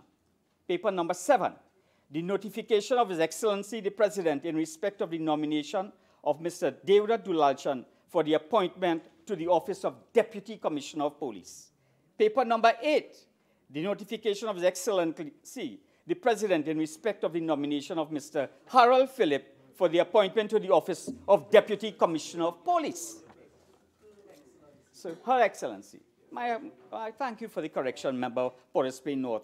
You know, plasticine patriot that you are. I thank you all the same. Madam Speaker, so what you have before this House, in accordance with the law established by my good friend, the member for Port of Spain North, St. Anne's West, and the member for Diego Martin West, the Honorable Prime Minister, that they intend to follow the law, they intend to follow the notification of the President. We don't need to come every week. There is a matter before us. Let us deal with those matters and that is before us. Because you see, Madam Speaker, you see, because in the order paper it appeared in the order paper for the matters to be dealt with in the context of the Deputy Commissioner in accordance with the wishes, but now has been a removal. So that therefore, from the order paper, and you have a whole listing as to when it appeared, from February 2nd to June the 6th, Madam Speaker. So we don't need to adjourn the House, sine die, and come every week. Let us put a date. Let us deal with the notification from the President for the Deputy Commissioners of Police. You see, Madam Speaker. So it is good that we are engaged in this process. But it makes the law hollow, very hollow, Madam Speaker, when we engage in this process in a way it enters, as according to one newspaper, the genre of farce. So that when you have that, you really make the ordinary citizen cynical, and it makes the parliament disconnected and irrelevant from the people. Madam Speaker, this government took the decision, and as a consequence of that decision, that they found that the process was flawed, and as a consequence of that decision, we have a merit list to go through, because that is the law. In fact, the law will be available until January next year.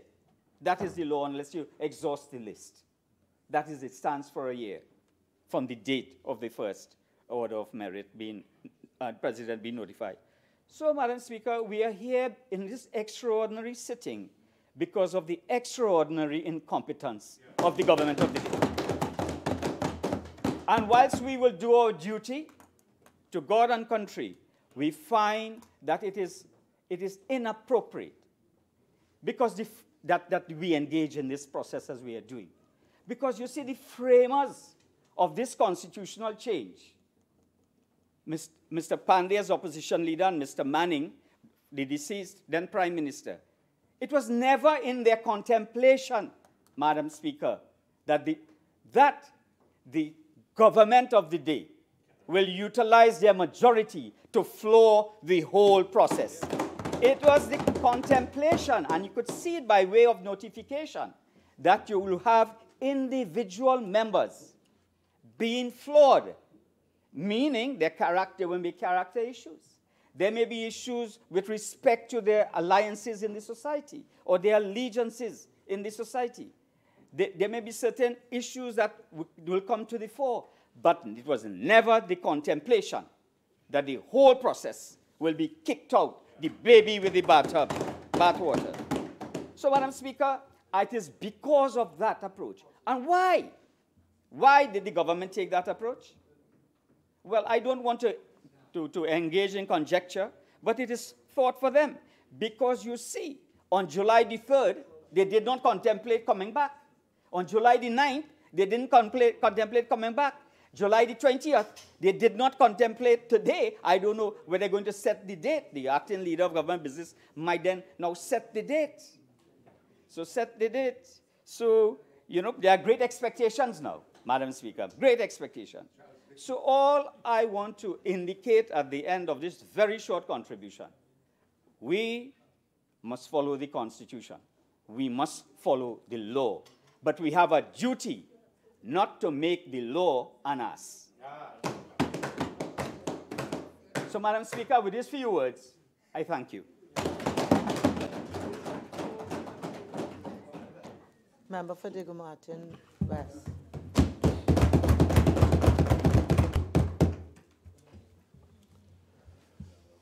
Madam Speaker, what a note to rise on. I'm a geologist, and therefore I would very respectfully let my colleague from Chaguanas West know, he being a lawyer, that if today the law is being made an ass of, it is not by me or anybody on this side. Madam Speaker, as I said the last time, I expect my colleagues on the other side in a debate of this nature to rise and engage. And they've done so. Some with sincerity, some in the full knowledge that what they're saying cannot stand the spotlight of closer examination. Madam Speaker, what my colleagues on the other side are asking the government to do is to somehow not follow the law. Correct. And I made it quite clear on the last occasion that I've heard you, I understand you, I don't agree with you, we don't agree with you, and we will not be advised by you to do that. Because, Madam Speaker, there are options of not following the law, taking shortcuts on this matter. we know that if we do that, it will create opportunities for successful legal challenge to the state, and the taxpayer will pay by the millions to enrich the lawyers who are largely those who are encouraged by our friends on the other side. I made that quite clear. We're not doing that.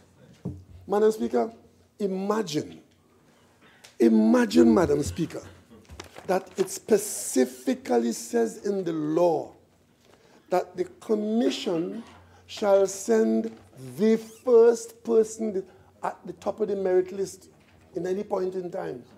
There is no provision for any other process. The commission cannot send the whole merit list here to us of 5 or 10 or 15 people. The law says you have to send them one by one, and that automatically means they come day by day. I didn't make that up. That is the law. So why are my colleagues, parliamentarians who made the law, coming here and taking issue with the fact that we're coming day by day? The law says you must do that. And if you're too busy, go and do what you have to do. We're going to come here and do it, and that's how it's going to be. You know? And look at the logic. The fact that we are coming here today is costing taxpayers $400,000. Madam Speaker, whether I had come here today, whether I gone to my office in Diego Martin, or gone to my office in St. Clair, or gone on the beach in Pigeon Point, taxpayers would have paid me the same fee they're paying me at the end of this month. So what is the story, Madam Speaker? What is the story? And Madam Speaker, if I may remind you, these are the same people who in this very parliament moved a motion on crime and criminality in this country as a matter of urgency, requiring urgent action.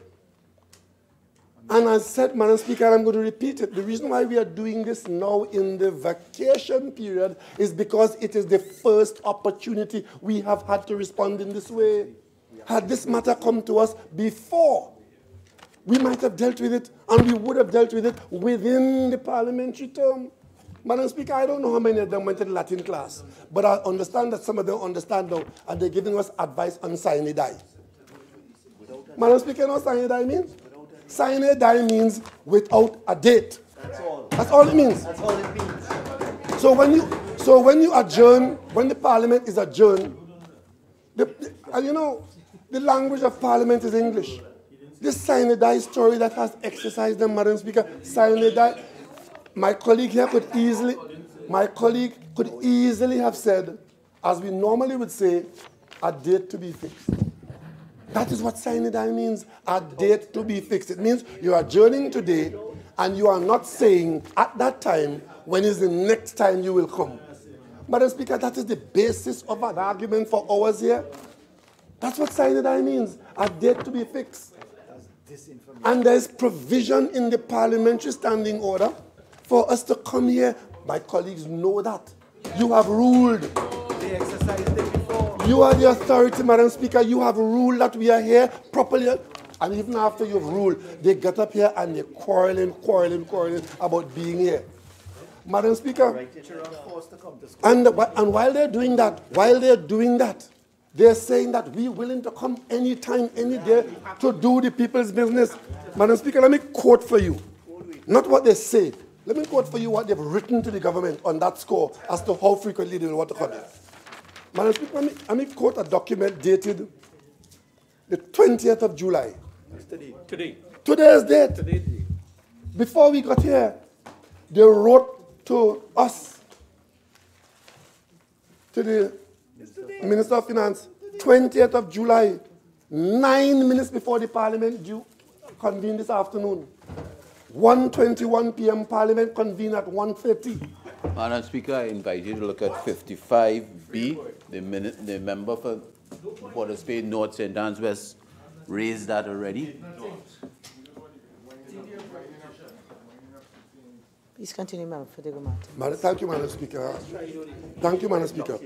They have said more than one of my colleagues this afternoon, Madam Speaker, more than one of my colleagues on the other side this afternoon made the point very forcefully that they are prepared to come here anytime they are called to do the country's business.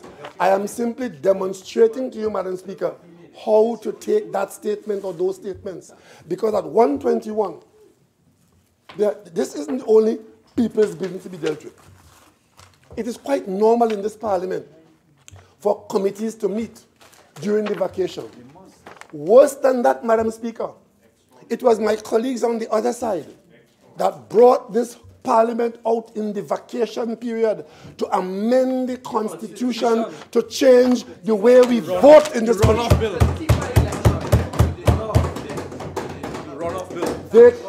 They came in the vacation. Madam Speaker, I didn't disturb them when they were carrying on. Can I have some protection, please, Madam Speaker? Yes, it's Doppy.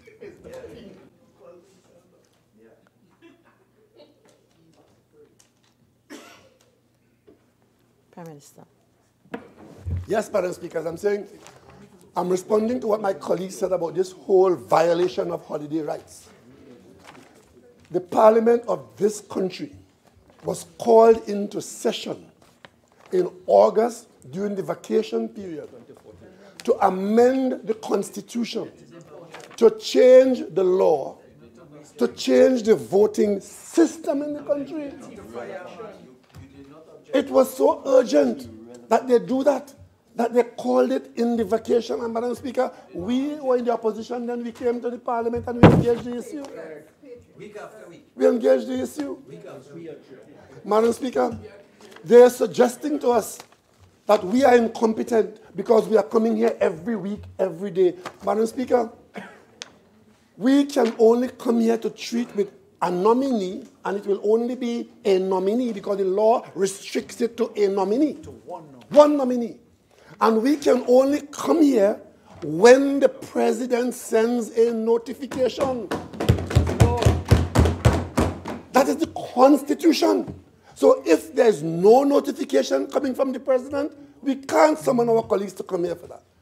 If a notification is sent to this House, it is our view as the government of Trinidad and Tobago that we treat with it with dispatch. That's right. What they're asking us to do is to leave it to languish until the vacation is finished, and we are saying no to that. We want to put a commissioner of police in place as quickly as possible. Madam Speaker, it is the opposition's view that the government doesn't know what it is doing. That is their view, that is their point of view. You're free to have that point of view. That is not our point of view. We know exactly what we are doing.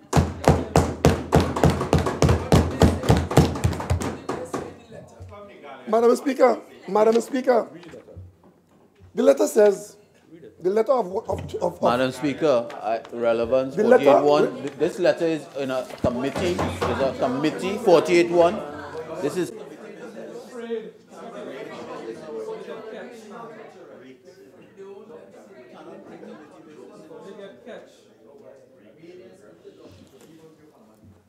Please proceed. Madam Speaker, the letter written by a senior member of the other side, representing the opposition. Since the chairman does not intend to observe the fixed recess provision, right, as well as to ignore the interests of members, it is the view I must take a stand, and the stand that is being taken under the circumstances. I wish to advise that I would be unable to attend any future meeting of the JSC during the fixed recess period. So in other words, they are holding to the position that they will do no public business during the fixed recess period. That is their written position, written at 1:21 today and sent to the government by wordmark of the UNC. So if that is your position, it's written by individual members. It's written by. Please, I'm sorry, but in terms of display. No. It has nothing to do with the tone of your voice. It has to do with displaying and flagging of documents. Please, continue. Yes, Madam Speaker. So that is one of the leaders in there. One individual member of the House. He wrote the day before, 19th of July. I wish to advise that I'm unavailable for sittings of the JST during the recess period. In other words, the recess period is the recess period, and they are not conducting any business. They are free to say that. Madam Speaker, that is the view of opposition members. We are saying that this matter of the appointment of a commissioner of police is sufficiently important for us to take time out during the vacation to advance the process. If the process is not advanced, we are then going to continue a process that started in August 2012, because, Madam Speaker, this business of appointing a commissioner of police did not start today.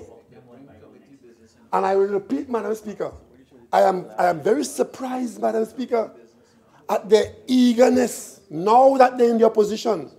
They're eager to change the law when, Madam Speaker, for 3 years, I, as opposition leader, said to them from the opposition bench, come to Parliament any Friday with a change, and you have our support, and we will change the law. For 3 years, I begged them, Madam Speaker. They never came, but all of a sudden, they want to advise this government not to follow the law. No, thank you for your advice. I hear you. I understand you. I will not do that. Madam Speaker, and let me deal with this, Madam Speaker, let me deal with this business of engaging. Madam Speaker, these colleagues of mine on the other side, who are somehow now holding up the prospect of engagement as a solution. Remember the story, Madam Speaker, about the spider and the fly? Will you come into my parlor, said the spider to the fly? Madam Speaker, these are the same members who recently took part in a joint select committee, came to a conclusion, signed the report, come in the House, and repudiate their signature and go out and campaign against it. And telling me now that we can only advance anything in this House in this situation by embracing them. I am not embracing any porcupine. Madam Speaker, 48-6, who is a porcupine? Member for Laventille West. Member for Laventille West.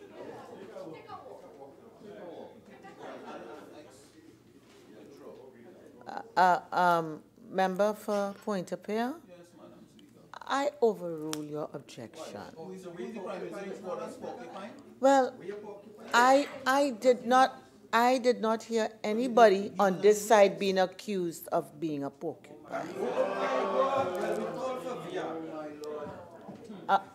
Member, please, while you know, I think we're entitled to a little attitude, let's don't go overboard. Member for Diego Martinez. Thank you, Madam Speaker. Madam Speaker, they offer us advice, we hear the advice, we understand the advice. Even, as I said earlier on, that we are quite open and willing to change the law. But we are also even more willing to act now to appoint a commissioner of police, now that we've waited for all these years and we are going through the process step by step, day by day. Madam Speaker, the members of the opposition are free to get on the high horse and prance in the understanding that they know the government's position. They're pretending that they know the government's position. As far as they're concerned, the government is incompetent. That is your point of view, and you're free to have it. But the government is very clear what we are doing, and it will become clearer to you along the way. We have waited for a very long time, since 2012, to appoint a commissioner of police.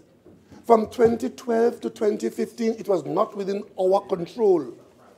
From September 2015, it came under our control. We took steps to have the order revised and reviewed. You challenged it in court. It was pruned by the judge. It is there. It is now the order in place. So we have been consistent and we have been at work. Here's the other big point. We expressed a point of view that we had issues with the process. And therefore, having said that, we must now not follow the law.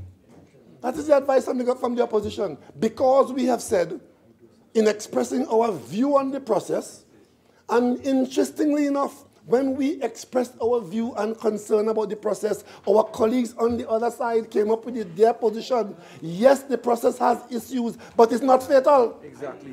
That was their position. That's right. We said, send the matter back to the commission for their review. Subsequently, the independent commission went. And may I remind my colleagues on the other side, this process is under the control, the ambit, and the responsibility of the Police Service Commission. That independent commission went and got senior counsel advice. And the senior counsel advice supersedes any feeling that we may have. Whether we feel so or don't feel so is of no consequence, because we have to follow the law, and you seem to have a problem with following the law. We have no problem with following the law.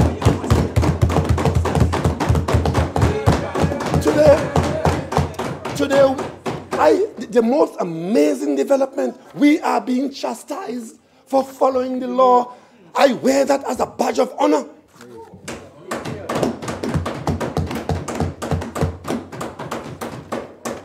Madam Speaker, my colleagues on the other side, they have a record, you know.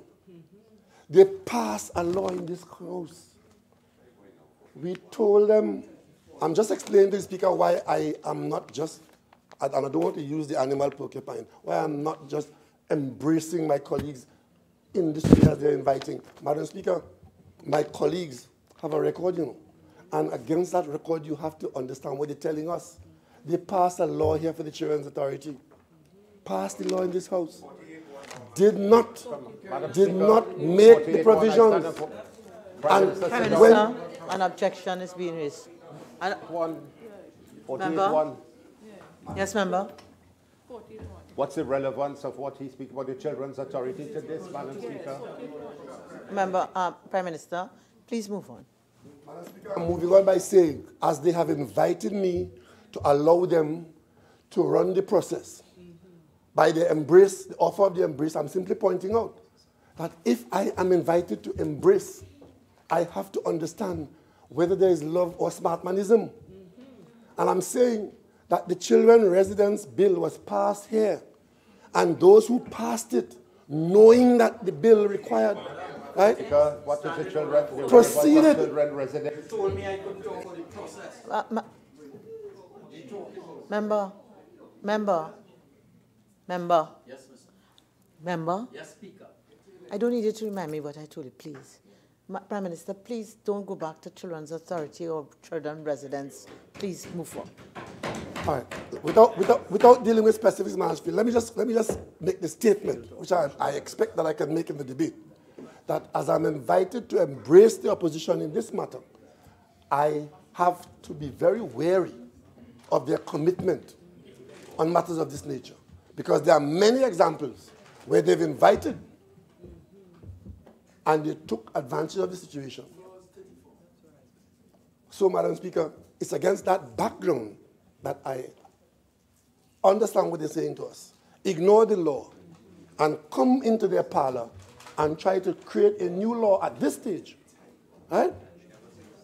And of course, I have a good idea how and where that will end up. And how long it will take. You understand? So, Madam Speaker, they're making the point that Williams wasn't supported 10 years ago, and today we're not supporting Williams and we're making excuses. We're not making excuses. We're making a decision. We are making a decision. Because, you see, Madam Speaker, let me tell you why. Let me tell you why we have come to that position. Because Mr. Williams has, in fact, been managing the police service for 7 years. Yeah. And after 7 years, you are in the forefront of saying that the police service has not distinguished itself. Yeah. That's what you're saying. That was their motion. So it is the ministerial leadership why the police service has failed. That is the statement coming from Naparima. It is ministerial leadership. So I presume that it was ministerial leadership when you all were in government, why crime was rampant in the country, causing causing a state of emergency. A state of emergency. And it is because you think it's ministerial leadership. So you change ministers like how you're changing clothes.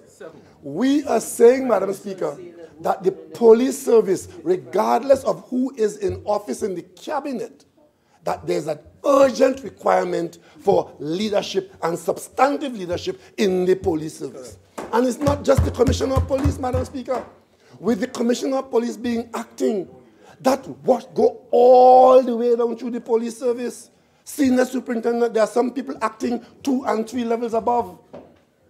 Senior superintendent, superintendent, inspector, the whole police service acting because the commissioner is acting, because the promotion system cannot be affected. So I'm not just talking about the commissioner here, I'm talking about the police service of Trinidad and Tobago. You are in the forefront of saying that we are in an intractable crime wave, chronic crime wave in Trinidad and Tobago, and you have a problem with the government treating the commissioner of police appointment as an urgent matter and telling them about vacation? Well, if you all want to go on vacation, go on vacation. We are not going on vacation. We are staying on the job until we get it done. And Madam Speaker, having said that, Madam Speaker, I beg to move. Well said, President. Honorable members, the question is, be it resolved that the notification of the President of the nomination by the Police Service Commission of Mr. Stephen Williams to the Office of Commissioner of Police be approved. All in favor say aye. Aye. Any against? No. The noes have it. Leader of the House. Madam Speaker, I beg to move that this House do now adjourn to a date to be fixed.